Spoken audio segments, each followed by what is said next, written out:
قولوا لي بقى ايه رأيكم في الولد الجميل الأمور ده؟ ايه رأيكم في الحلاقة الجامدة دي؟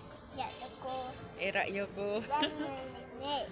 دودو حلق النهاردة وصمم يحلق وهو خارج من المدرسة وبلبس المدرسة. بس قولوا له بقى ايه الجمال والحلاوة دي؟ بصوا بقى كده من ورا. بصوا بقى جميل ازاي؟ مفلفل. أمور. انا اللي اخترت له الحلقة دي. كنت عايزة اصبغ شعري. قولوا له حلوة ولا وحشة؟ كنت عايزة اصبغ شعري تعالوا بقى شوفوا دودو عايز يعمل شعره لون ايه. اخضر. في ولد جميل وأمور زي دودو كده يعمل اللون ده؟ في ولد اصلا بيعمل شعره اخضر واحمر والحاجات دي؟ ايوه الشاب لا. بتاعنا. الشعب بتاعنا؟ لا لا لا، احنا ملناش دعوه بالشعب بتاعنا. بس الشعب اصلا بلون شعره. لا لا لا، ملناش دعوه بالكلام ده. انت إحنا كده مش جميل.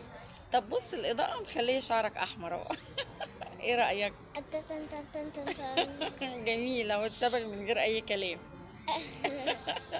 ايه رايك؟ انت كده انت كده جميل وامور. انت جميل وامور. انا عندي قوة خارقة بتخلي شعري لونه احمر واسود. جميل.